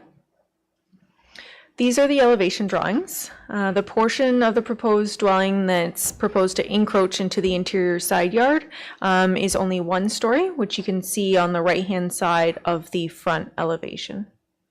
Next slide. The photo on the left shows an aerial image of the property, which is outlined in red. And on the aerial, you can see the existing dwelling, which they're proposing to demolish. And then the photo on the right-hand side shows the public notice sign that was posted in front of the property. Next slide. The map on the left shows that the property is currently zoned shoreline residential. And then the map on the right shows that the property is designated shoreline in the township's official plan. Next slide. These photos show the views looking both east and west in front of the subject lands. Next slide. The photo on the left shows the existing dwelling, which they're proposing to demolish, and then the photo on the right shows a few of the sheds that they're proposing to remove in order to make room for the new dwelling. Next slide. The applicants are proposing a reduced interior side yard setback of 2 meters along the easterly interior side lot line, and these photos here show the interior side yard where they're proposing to encroach. Next slide. This photo shows the neighbor's dwelling, which is set back further from the interior side lot line than what's required in the zoning bylaw, which will help reduce the impact on the neighboring dwelling. Next slide. It is recommended that minor variance application 2026A13 be approved as it meets the 4 test of the Planning Act and it conforms to and is consistent with the applicable provincial, county, and township planning policies. All the recommended conditions are all listed on this screen, and I'm available for questions. Thank you. Thank you very much, Ms. McCarroll. I now ask the agent Danielle Bilodeau, who's registered to speak to the application, if she has anything to further to provide with regard to the staff presentation. Ms. Bilodeau, please. Hi there, can you hear me all right? I can indeed. Thank you. Please proceed. Perfect. As mentioned, my name is Danielle Bilodeau from Justin Cherry Design Studio here on behalf of the owners. I just want to thank Catherine for her presentation. I don't have anything to add, but I'm happy to answer any comments or questions. Thank you very much. And sorry if you can hear my dog barking. Well, that's okay. We all have those. Just make sure you have a license. Committee members, do you have any questions for staff or the agent? Or the dog? Yes, sorry. Okay, so no questions. Is there anyone else registered to speak to this matter, Madam Deputy Clerk? Christina Macedo was also registered to speak. Okay, can we have her, please? Hi there, this is Christina Macedo. I'm just present for questions. Okay, thank you very much. Thank you. Stand by. Is there any additional correspondence that's been received? No, Mr. Chair, nothing's been received. Okay. I think it looks like a fairly clear application here. May we hear the motion, please, Madam Deputy Clerk? Moved by Greenlaw, seconded by Young. It is recommended, 1, that DS 2026-052, Catherine McCarroll, Senior Planner, Minor Variance Application 2026A13, Fifth Avenue Developments, 98 Lakeshore Road West, be received and adopted. 2, that minor variance application 2026A13, specifically to permit the construction of a single detached dwelling with a reduced interior side yard setback of 2.0 meters, 6.6 feet, on lands municipally known as 98 Lakeshore Road West, Township of Oro-Medonte, be approved, subject to the conditions as outlined in DS 2026-052. 3, that the applicant be advised of committee's decision under the Secretary-Treasurer's signature. Thank you very much. Any questions or comments with regard to the motion? No, seeing none. All those in favor? Motion is carried. This completes the application process and closes the hearing. It's been an evening of 2 cabanas. The committee wishes to thank all of those in attendance for your participation, and a copy of the decision will be mailed to the applicant, agent, and anyone who has submitted written comments or has signed the notice of decision sheet located at the back of the room in regard to the application. And thank you very much, Ms. Bilodeau and Ms. Macedo, for your participation. And the dog. Okay, with that, we're going to move on, perhaps, to item 6E. Application is 2026A14. The applicants are Meredith and Peter Skinner, and the municipal address is 21 Lakeshore Road East. This public hearing is being held in accordance with the provisions of the Planning Act to obtain public comments with respect to the minor variance application 2026A14 submitted by Meredith and Peter Skinner on lands municipally known as 21 Lakeshore Road East. Please be advised that this hearing is being digitally recorded for the purposes of the creation of a public record. Only after comments are received from the public, township staff, and requested agencies will the Development Services Committee make a decision on the minor variance application. Madam Deputy Clerk, have there been comments or correspondence received on this matter? Correspondence received from the Township of Oro-Medonte Operations Division dated April 22nd and April 29, and Building Division dated April 27, 2026. Thank you very much. I'll now turn the meeting over to Andy Karaskakis, Manager of Planning Services, who will explain the purpose and effect of the minor variance application and any written statement received from the applicant. Mr. Karaskakis, please. Thank you, Mr. Chair. Minor variance application 2026A14 has been applied for on lands municipally known as 21 Lakeshore Road East, which is located on east of Line 7 South on the north side of Lake Simcoe. The subject property consists of a total lot area of approximately 0.14 hectares and consists of a dwelling that was constructed as part of a previous planning approval, a boathouse, and an accessory building that was also previously constructed as part of a previous planning approval. The subject lands is zoned shoreline residential and currently consists of a single detached dwelling and a boathouse and a detached garage. Mr. Chair, I'll now turn it over to the applicant's agent who will guide you through her presentation. Hello. Yes, thank you very much. We can hear you. Please proceed. Right. My name is Terrell Wong, and I'm the architect and the agent for the applicant.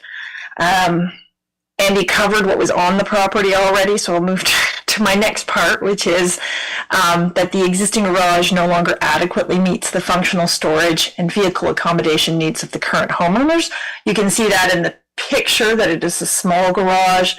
It shows the location of a raised grass area and the location of the septic tank, I believe. It has limited the garage door has limited internal dimensions, and it restricts the way you have to turn into it 90 degrees. It restricts practical use for modern vehicles and storage requirements. The proposed works involve the expansion and modernization of the existing detached garage through front and side additions, while retaining and reusing the existing foundation as possible. This approach has been intentionally selected to minimize the disturbance to the site and surrounding natural features.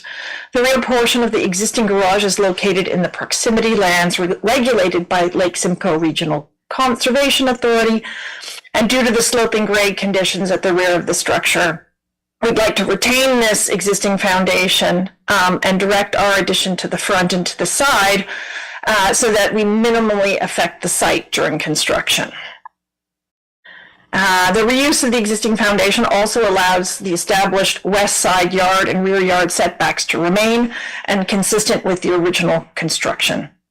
Equally important, this design approach preserves several existing site features, including existing landscaping retaining walls, natural stone steps, basement access steps, and established grade and drainage patterns. Preserving these features minimizes construction impacts while maintaining the character and functionality of the site. The proposed garage remains located in the northwest corner of the property adjacent to the ice road, a seasonal roadway that experiences only limited use during summer months. The substantial vegetation buffer currently exists between the subject property and the neighboring lands to the west, providing an effective visual screening, and as a result, the proposed addition is expected to create negligible visual privacy or shadow impacts on adjacent properties. To accommodate improvements to the driveway access, the vehicle maneuverability, a portion of the existing roadside vegetation will be selectively removed to allow for the widening of a driveway entrance. However, a landscape buffer of approximately 8 meters will remain between the proposed driveway edge and the west property line. The owners are committed to replanting replacement trees within this area to maintain the natural character of the streetscape. Any modification to the driveway entrance will be subject to the applicable entrance permit requirements and will be completed in consultation with the township. The homeowners are new residents to the area and have proactively engaged with neighboring property owners to discuss the proposed garage expansion. Feedback received to date has been positive, with no concerns or objections expressed by the adjacent neighbors. The property is serviced by an EcoFlow tertiary Class 4 septic system. Preliminary records on file with the township appear to contain older and potentially inaccurate information regarding the location of the septic bed. The current available sketch suggests a configuration that would extend beneath existing site features, including the front steps, the driveway area, and the slope lands adjacent to the garage. This sort of appears inconsistent with what we observe on site, but to verify the existing system location and configuration, the EcoFlow service provider will be conducting a scheduled maintenance this week and site verification within the next, couple of weeks. We're going to update the septic location information and make sure that the township, that we've consulted with them and that everything is in order for the existing septic system. That is my presentation. Thank you very much for that. With that, is there anyone else registered to speak to the matter, Madam Deputy Clerk? No, Mr. Chair, there were no additional registrations received. And there is no one here in chambers to comment on the matter, so we'll presume there's no further comment from them. Committee members, do you have any comments or questions with regard to this application? No, seeing none. Any communication received during the course of the hearing? Mr. Karaskakis. No, Mr. Chair, nothing further has been received. Great, thank you very much. May we hear the motion, please? Moved by Hutchison, seconded by Clark. It is recommended, one, that DS 2026-056, Andy Karaskakis, Manager, Planning Services, Minor Variance Application 2026-A14, Skinner, 21 Lakeshore Road East, be received and adopted. Two, that minor variance application 2026-A14 be approved, subject to conditions as outlined in DS 2026-056 to specifically provide relief from bylaw 9795 as amended on lands municipally known as 21 Lakeshore Road East, Township of Oro-Medonte, to permit a building addition for a detached accessory building garage as follows. Front yard setback of 6.6 meters, 21.7 feet, an exterior lot line setback of 1.9 meters, 6.2 feet, and three, that the applicants be advised of the committee's decision under the Secretary Treasurer's signature. Thank you very much. Any clarification or comment with regard to the draft motion? Nope, seeing none. With that, may I call the vote, please? All in favor? The motion is carried. Committee wishes to thank all those in attendance for their participation, and a copy of the decision will mail to the applicant, agent, and anyone who has submitted written comments or who has signed the notice of decision sheet located at the back of the room in regard to the application. With that, that concludes all of the meetings and hearings this evening. Madam Deputy Clerk, are there any motions, are there any reports of municipal officers or motions outstanding? No, there is not. Okay, so with that, we've completed the agenda. I just want to clarify that. Thank you very much, in case I missed out on something. The next meeting date will be June 3rd, 2026. There'll be more cabanas, I hear. May I have a motion for the adjournment? Moved by Bard, seconded by Greenlaw. It is recommended that we do now adjourn at 7:44 p.m. Thank you very much. All those in favor of adjournment? The adjournment motion is carried. Thank you, everyone. And Mayor Greenlaw, over to you for the council meeting following the Development Services Committee meeting. Thank you very much, Deputy Mayor Lavoie. I'd like to call the council meeting to order. May we have a motion to adopt the agenda, Madam Clerk? Moved by Shaw, seconded by Clark. Be it resolved that the agenda for the council meeting of Wednesday, May 6, 2026 be received and adopted. All in favor? That is carried. Any pecuniary interest to declare at this time? I will be declaring and handing the chair over to the deputy for the bylaws under item B, Madam Clerk. Thank Just you. to be consistent with the, okay, so seeing no other. Sorry, Mr. Mayor, if you could just please state the reason again for the declaration. I have a family relative that is a part of that that application. That would be application 2026-047. Thank you. You're welcome. May we have the motion for the draft minutes of the previous council meeting, please?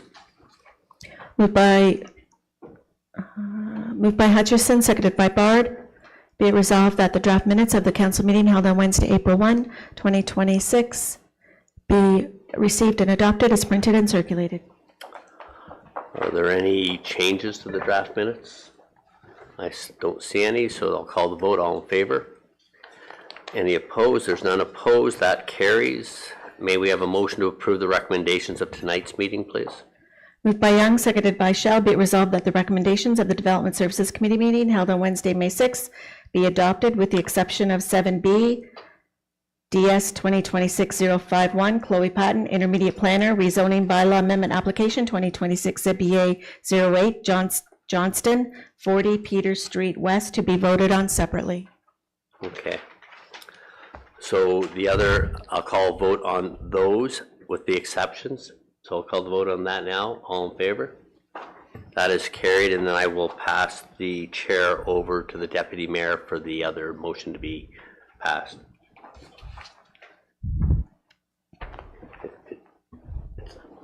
Yeah. Thank you very much, Mr. Mayor.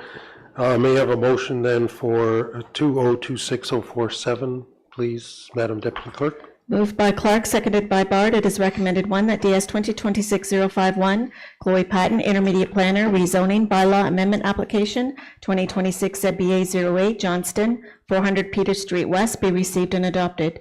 Two, that zoning bylaw amendment application 2026 ZBA 08, specifically to rezone a portion of the subject lands from the agricultural rural ARU zone to the agricultural rural exception 388 ARU 388 zone to permit a detached accessory building with an oversized apartment dwelling unit be approved. Three, that staff bring forth the appropriate bylaw for council's consideration. And four, that the applicant be advised of committee's decision under the Director of Development Services signature. Thank you very much. Any questions or concerns with regard to the draft motion? Okay, seeing none. All those in favor? Any opposed? Seeing none, the motion is carried. Thank you. Back to you. Back to you, Mr. Mayor. Thank you very much. May we have a motion to go into closed session, please, Madam Clerk? The next motion, Mr. Mayor, would be for the bylaws. Oh, sorry, may I have the motion for the other bylaws with the exception of?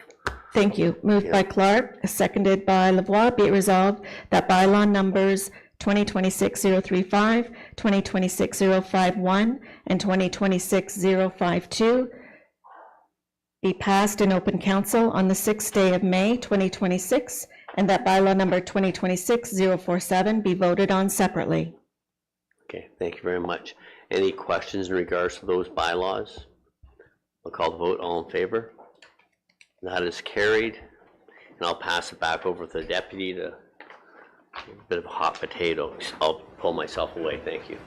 Thank you very much. Thank you very much, Mr. Mayor. The remaining bylaw, could you remind me the number of the bylaw, please, and read the motion? 2026-047. Moved by Bard, seconded by Hutchison. Be it resolved that bylaw number 2026-047 be passed in open council on the 6th day of May, 2026. Thank you very much. Any questions about the bylaw? None. May I call the vote, please? All in favor? All opposed? The motion is carried. And I pass the chair back to the mayor. Thank you. Thank you very much, Deputy Mayor. Madam Clerk, now at item 6, closed session items, may we have a motion to go into close, please? Moved by Lavoie, seconded by Young. Be it resolved that we do now go into closed session at 7:49 PM to discuss litigation affecting the municipality, minor variance application 2026 A04-2239 Lakeshore Road East. All in favor? That is carried, so we'll see you in close. Thank you very much.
Mr. Mayor, we're live. Okay. Thank you very much, Madam Clerk. Could we have a motion to rise and report out, please? Moved by Young, seconded by Clark. Be it resolved that we do now rise at 8:23 PM and report on closed session item 6B. Okay, just to note, Councillor Shell's having problems getting back into open, but he is present, so I will call the vote to rise and report out. All in favor? That is carried. And may we have a draft motion for item 6B, please? Moved by Hutchison, seconded by Lavoie. Be it resolved, one, that the confidential report presented by Catherine McCarroll, Senior Planner, re-litigation affecting the municipality, minor variance application 2026 A04-2239 Lakeshore Road East, be received, and that staff proceed as outlined. All in favor? Any opposed? There's none opposed. That is carried. And may we have a motion for the confirmation bylaw, please? Moved by Bard, seconded by Young. Be it resolved that bylaw number 2026-053, being a bylaw to confirm the proceedings of the council meeting held on Wednesday, May 6, 2026, be passed in open council on the 6th day of May, 2026. All in favor? That is carried. And may we have a motion to adjourn? Moved by Clark, seconded by Hutchison. Be it resolved that we do now adjourn at 8:25 PM. All in favor? That is carried. Councillor Shell is here for all this. It's just he's having technical difficulties, so everyone was present. And I want to wish everyone a great evening and have a great week. Thank you. Go Habs.